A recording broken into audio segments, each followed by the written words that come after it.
Olá, meus amigos, que Deus abençoe todos vocês. E todas as vezes, essa é a garantia que eu tenho de Deus. E é a garantia que Ele passa também para vocês, para todos nós. A garantia. A garantia. Ele passa uma garantia para a gente, quer dizer, ele passa uma certeza, uma convicção pessoal. Quando ele fala, ele não deixa dúvidas. Quando ele fala, você sabe perfeitamente o que ele está dizendo e você sabe o que tem que fazer. Agora, você tem que, se você crê, se você tem certeza, você vai em frente, você obedece. Se você não tem certeza, você fica, obviamente, na dúvida. E o diabo trabalha justamente com isso, com a dúvida. Você tem que entender, amiga e amigo, que a fé é uma certeza. Certeza de que Deus fará aquilo que prometeu que faria. Ele prometeu que faria. Isso é a fé. Você creu? Você crê nessa palavra, nessa promessa? As pessoas creem, por exemplo, na palavra do médico, do dentista, não é isso? Creem na palavra das pessoas que tratam de negócios. Você vai fazer negócio com alguém e então há uma troca, há um negócio. Então você crê na palavra da pessoa que está negociando e a pessoa que está negociando com você crê na sua palavra. Então há uma troca de promessas. Assim também é no casamento. No casamento é uma troca de palavras. Você não vê o amor, mas você sente o amor. É isso? Você sente. No que diz respeito à fé, não é sentir a fé. Fé é uma certeza, é uma convicção pessoal. É sua. É uma coisa exclusiva. Ele deu para você, então você creu, então é para você. Então, tudo envolve a palavra neste mundo. O mundo gira em torno da palavra. Então, quando a gente crê na palavra de Deus, no que está escrito, a gente aguarda, espera, confia. Da mesma forma como a gente confia num remédio, numa vitamina. A gente confia, esse remédio, essa vitamina vai fazer bem ao meu corpo. Então, você toma aquele comprimido e fica esperando. Isso é fé. Essa é a fé. Imagine se você, eu não creio nisso aqui, então você não vai tomar. E o mundo, o diabo e os seus filhos trabalham com a palavra de dúvida. Presta atenção. O diabo e os seus filhos, seus seguidores, trabalham com a palavra de dúvida.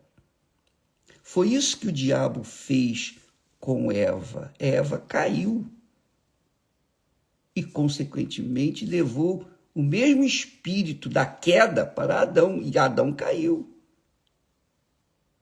Quer dizer, o diabo usou a Eva fez Adão cair. Ora, amiga e amigo, Deus é palavra. O que ele falou tem que acontecer. Não há a mínima chance de não acontecer.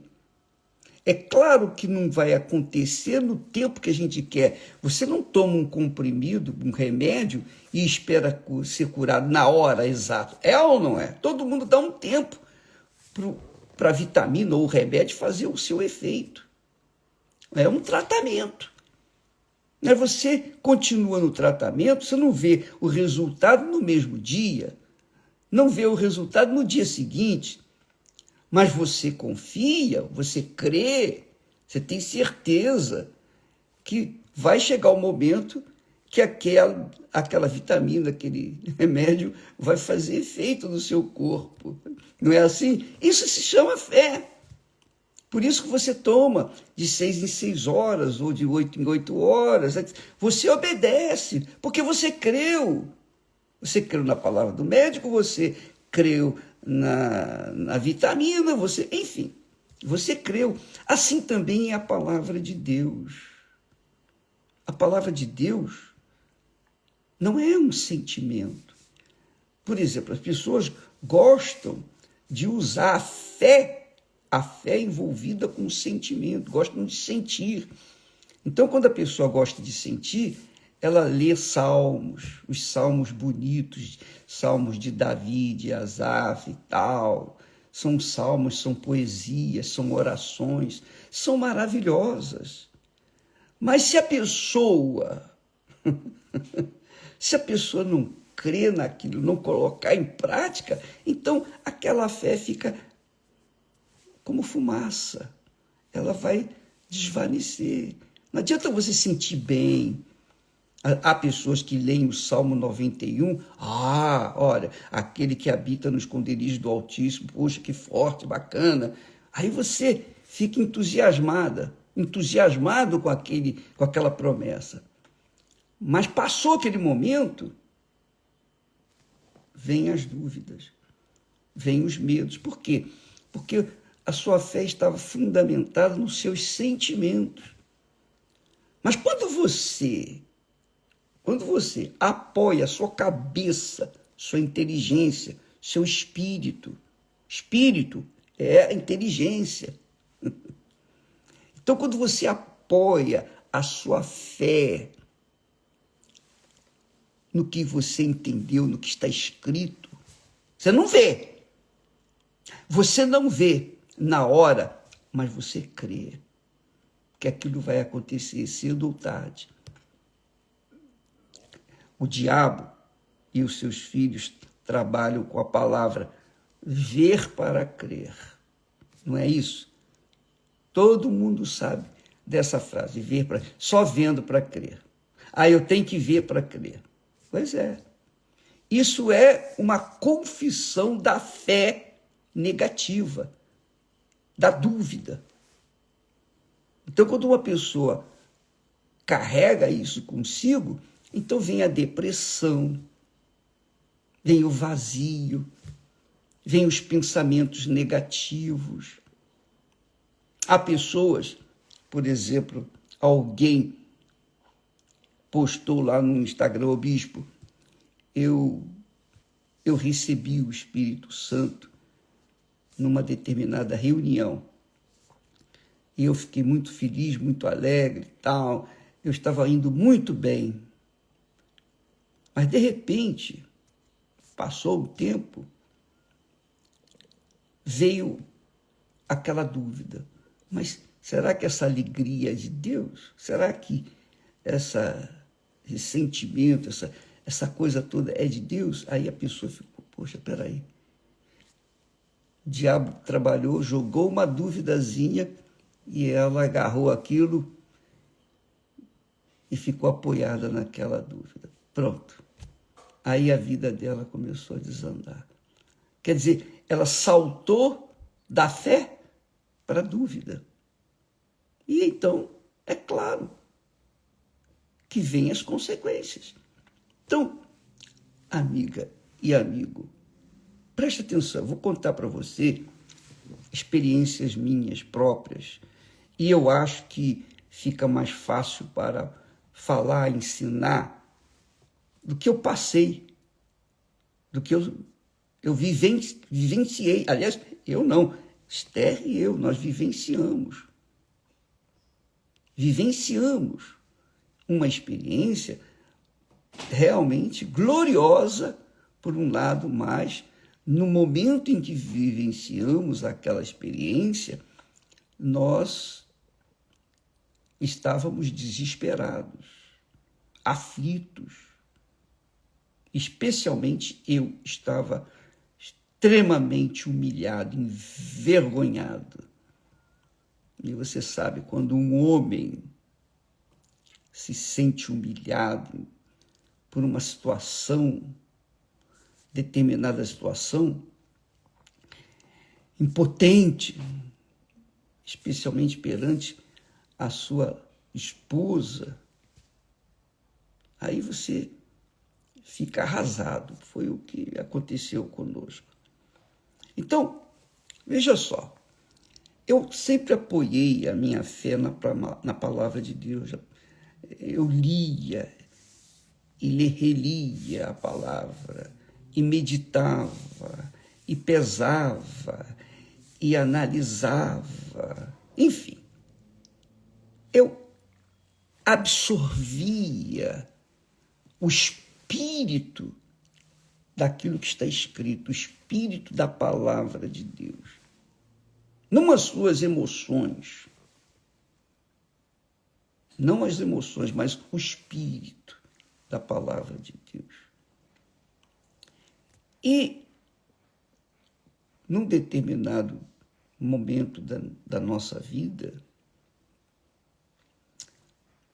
eu me vi sem chão. Eu me casei pela fé. Eu não me casei contando com a galinha, com os ovos lá na galinha, não. Eu casei, aliás, nós casamos, a Esther, obviamente, também. Nós nos casamos confiando na palavra de Deus. Os parentes, as pessoas que me conheciam, elas sabiam que eu não tinha condições de casar. Elas sabiam. Eu casei no fio da navalha. Sabe o que é fio da navalha? Eu não podia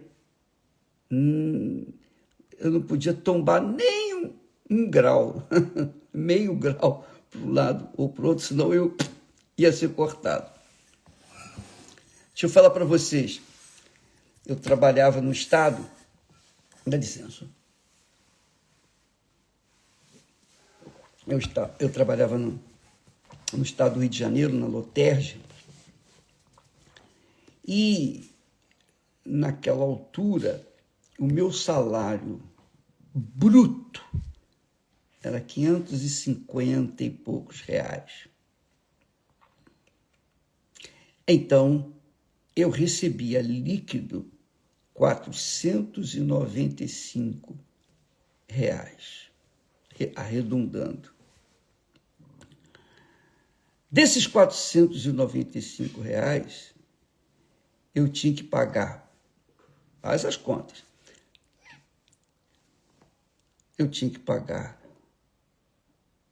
o aluguel, 315, 300 e mais de aluguel e 15 de condomínio, 315. Eu tinha o compromisso do dízimo, que era o primeiro. Eu não sabia que os dízimos eram as primícias. Eu primeiro cumpria com as minhas obrigações.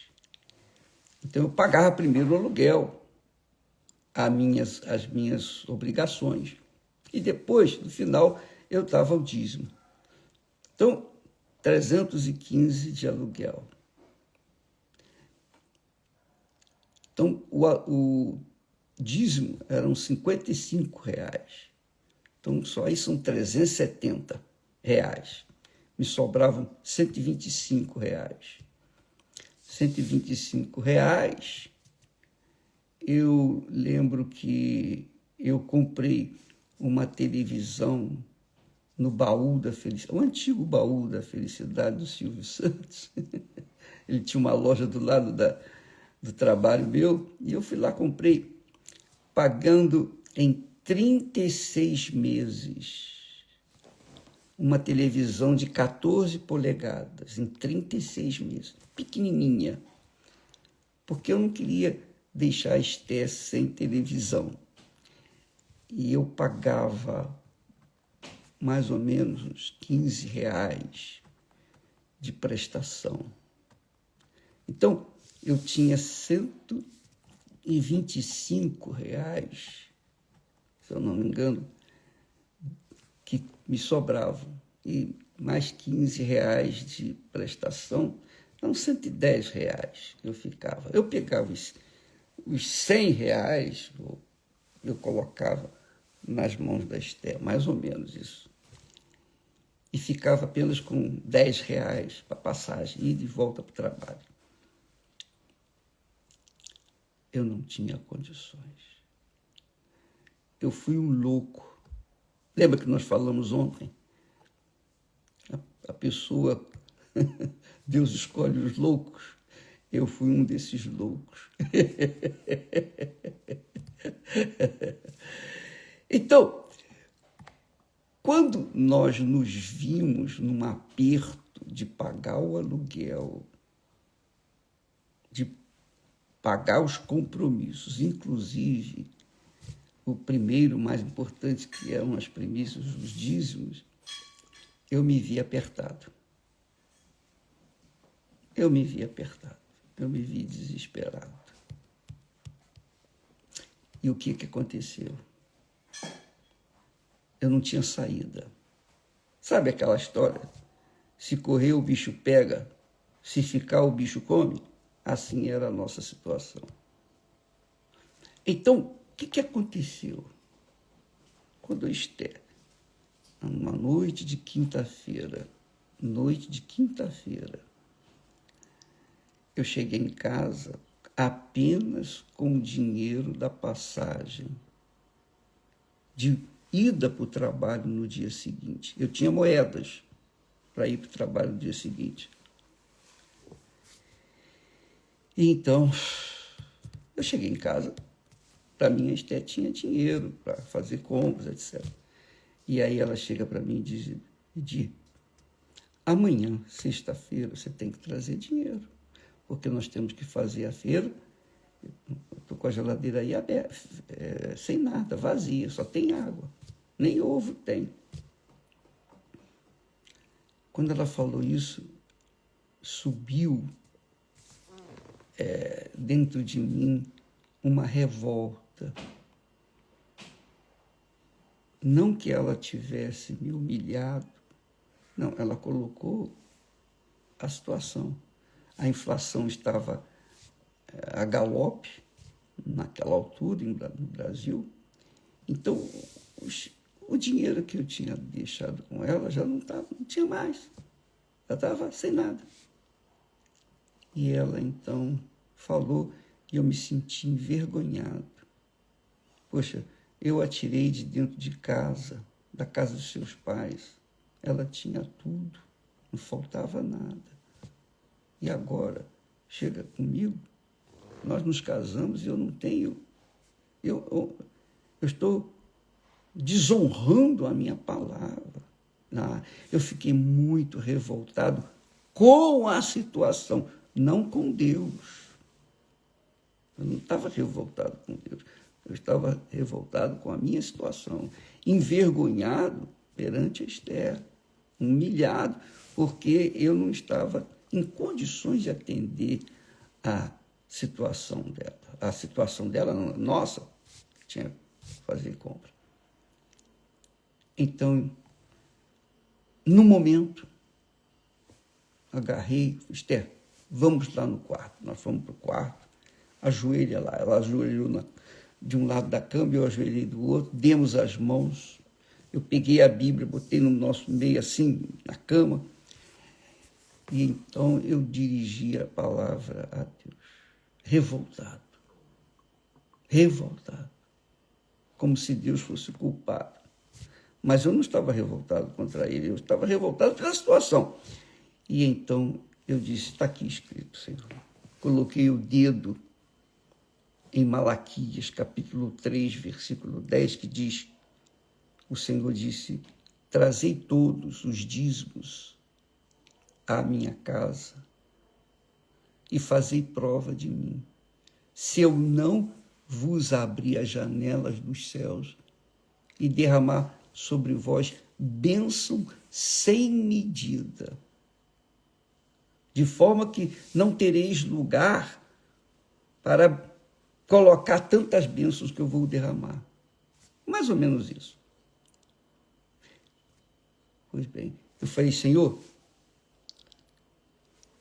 isto que está aqui escrito, foi o Senhor que falou?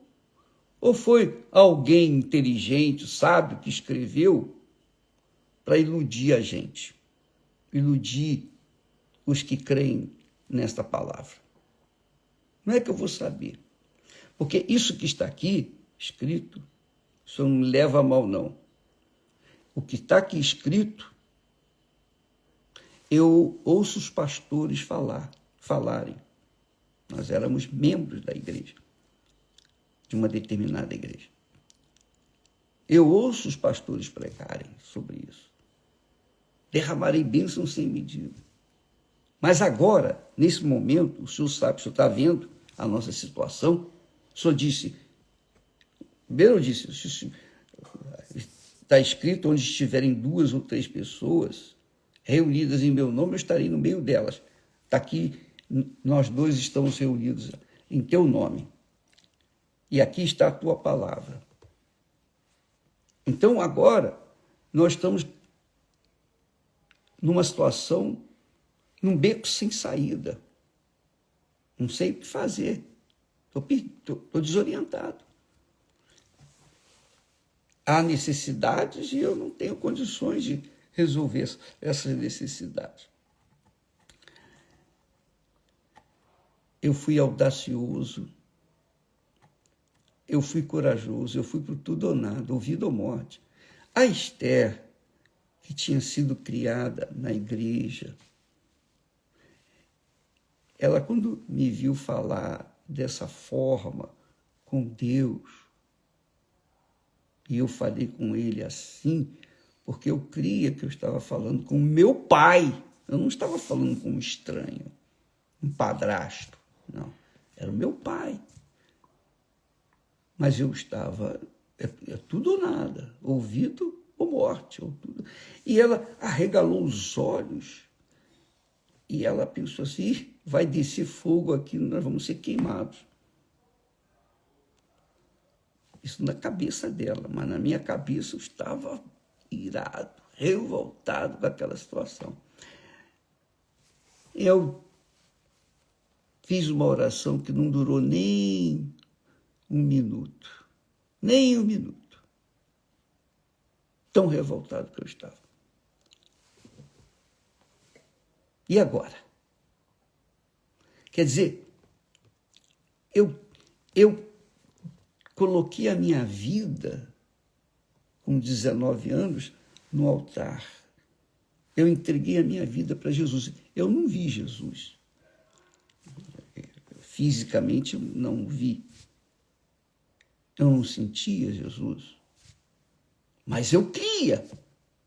Eu cria por causa da palavra dele. Eu cria na palavra dele. Eu fui criado na igreja católica e a gente não conhece nada da palavra de Deus. Eu não conhecia nada da palavra de Deus. Quando eu conheci a palavra de Deus, eu fiquei livre. Eu fiquei absolutamente livre de doutrinas humanas. E eu quero ver isso aqui funcionar na minha vida. Foi isso que eu falei para Deus naquela noite. E eu não sabia como resolver. Terminada a oração, que eu já falei, não demorou nem um minuto, fechei a Bíblia, nos levantamos agora, Esther, vamos aguardar, vamos esperar. No dia seguinte, como era costume, levantei cedo, peguei o trocadinho que eu tinha e fui trabalhar. Eu não tinha condições de deixar com ela, nem para ela comprar um ovo. Eu tinha que ir trabalhar. E eu sabia que tinha que dar um jeito. Alguma coisa tinha que acontecer. Quando foi na sexta-feira assim, à tardinha, eu saí até mais cedo do trabalho, eu voltei com sacolas de comida. E nunca mais nós passamos aquela situação, nunca mais se repetiu, nunca mais.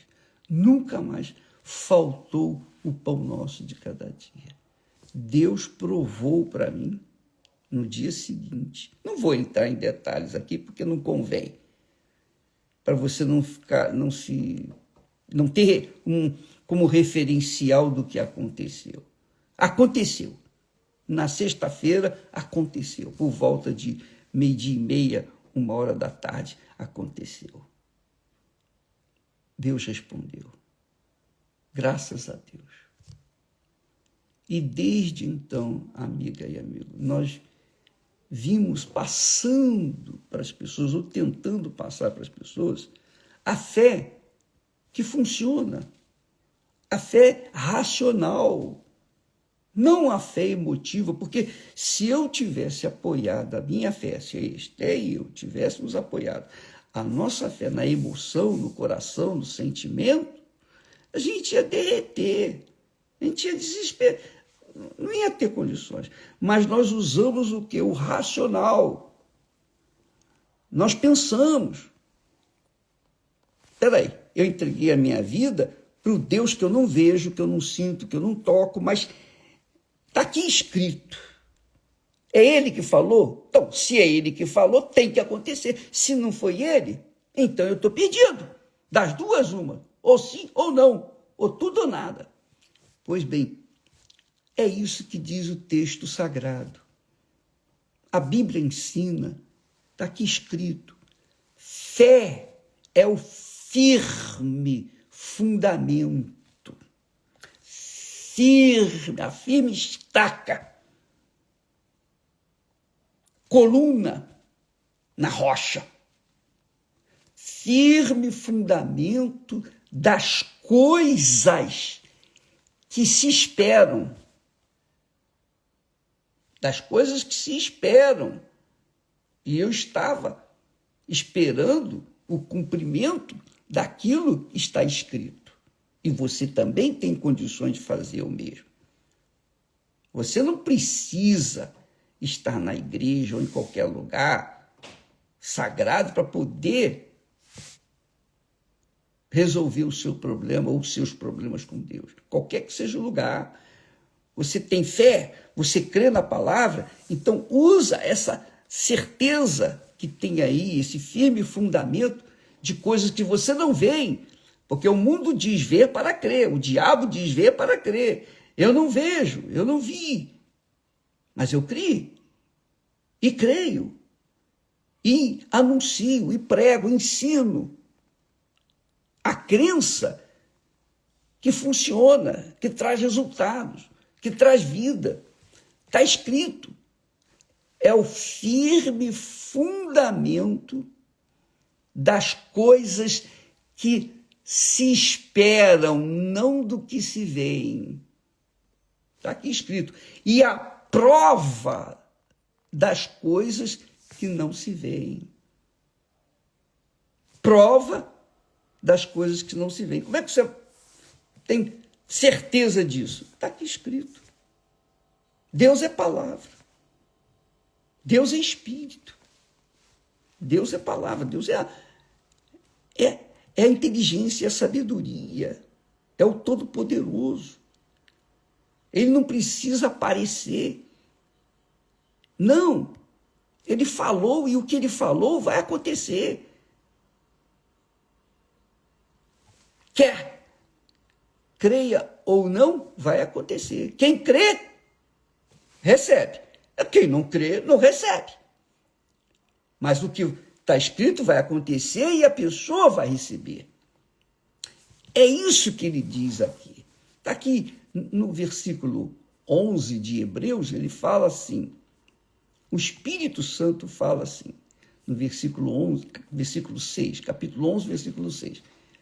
Sem fé Quer dizer, sem essa convicção pessoal de coisas que se esperam, não de coisas que se veem, sem fé é impossível agradar-lhe, agradar a Deus. É impossível agradar a Deus. Porque é necessário, quer dizer, obrigatório, que aquele que se aproxima de Deus creia que Ele existe. Creia. Não que sinta que Ele existe. Não. Creia que Ele existe. Dá licença.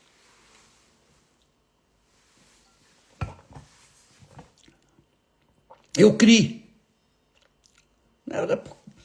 Eu não criei porque eu era especial, nada disso. Não. Eu não criei porque eu era uma pessoa super inteligente, não. Eu criei porque está escrito na palavra de Deus. E o próprio Deus fala lá em Isaías.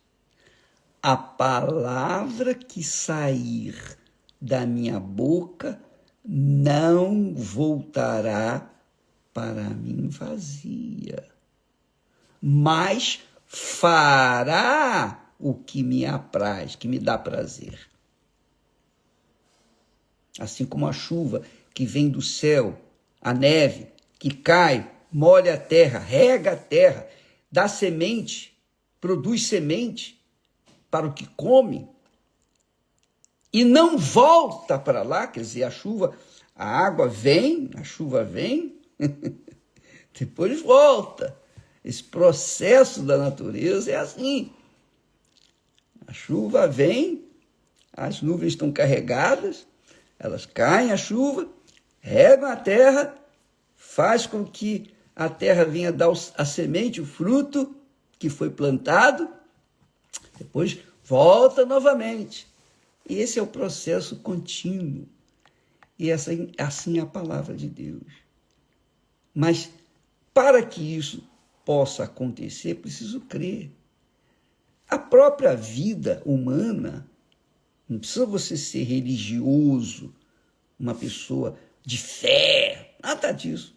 Você sabe claramente, todos nós sabemos, que se você semeia o trigo, você vai colher o trigo. Se você semeia tomate, você vai colher tomate.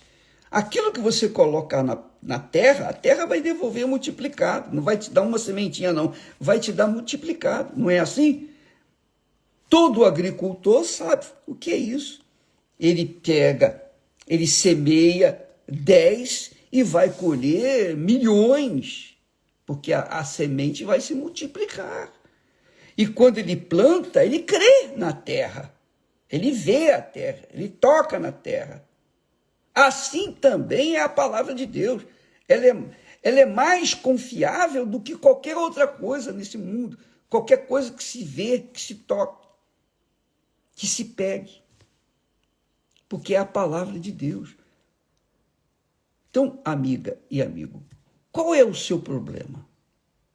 Qual é a sua situação? Nós falamos ontem que Deus escolhe os excluídos da sociedade, do mundo, para envergonhar aqueles que se acham. E Deus escolheu as coisas fracas para envergonhar as coisas fortes. Deus escolheu os que foram jogados neste mundo, não nasceram, foram jogados neste mundo, que não tiveram pai, não tiveram mãe, não tiveram referencial nenhum de família. Mas Ele escolheu para chamá-los de filhos. Minha filha, meu filho. E só quando se recebe o batismo com o Espírito Santo, só quando o Espírito Santo desce sobre nós, essa voz, minha filha, meu filho, ecoa dentro da gente. Na época de Jesus, quando Jesus foi batizado, ouviu-se uma voz do céu. O céu se abriu e veio a voz de Deus. Este é o meu filho amado. Então, eles ouviram, escreveram, está escrito isso. Mas quando nós recebemos o batismo com o Espírito Santo, depois de termos nos arrependido e batizado, sepultado a nossa natureza velha, então essa voz ecoa, ela fala, grita dentro da gente. E isso, essa experiência é entre Deus e você, minha amiga, meu amigo. É uma coisa muito pessoal. Por isso, nós temos trabalhado, nós temos pregado, nós temos tocado a trombeta, nós temos divulgado, espalhado sobre o batismo com o Espírito Santo, a necessidade do batismo. Há dois batismos. Primeiro, o batismo nas águas, que é o sepultamento da pessoa. Isso é a parte dela. Ela que tem que resolver o que vai fazer. Eu quero, eu aceito, eu me submeto à palavra de Deus, eu vou obedecer essa palavra. Então ela faz isso, se arrepende da sua vida velha, suja, deixa a vida suja para lá e começa a viver uma vida de acordo com a palavra de Deus. Ela se arrependeu, é a parte dela, é o batismo nas águas por imersão. Aí, quando acontece esse arrependimento de fato, de verdade, então o Espírito Santo vem, agora você é minha, você é meu. E essa voz é uma coisa muito pessoal. Ninguém vê, ninguém ouve. Não é o pastor ou o bispo que está batizando, não. É a própria pessoa. Você vai ouvir. Muitos ouviram. Você que não tinha mãe, que não tinha pai. Agora você tem um pai eterno. Um pai eterno. Um pai... Agora você tem família. Agora você é filha, você é filho. É muito gostoso isso, né? Agora você realmente é. Você pode dizer, Pai nosso que estás nos céus. Então, no momento do aperto, do desespero, você tem autoridade, você tem força, você tem fé, você tem coragem, você tem intrepidez para entrar diante do Santo dos Santos, para tudo ou nada, para a vida ou para a morte. Quem crê, vai. Quem não crê, fica. Entendeu? Deus abençoe você. Espero que isso venha acrescentar na sua vida. Mas pense comigo, eu não quero que você venha tomar atitude em cima de uma emoção, um sentimento. Não, você tem que tomar atitude em cima do que você crê. Está aqui dentro de você. Não, está escrito, eu vou obedecer. Está escrito, eu vou obedecer. É assim que funciona. Deus abençoe você. Deus abençoe você. Quer dizer, Ele abra os seus olhos, seu entendimento, sua cabeça, seu raciocínio, seu racional, porque Deus é palavra e Ele fala aqui com a gente. E quando Ele fala, aí já era, acontece. Deus abençoe em nome do Senhor Jesus. Amém.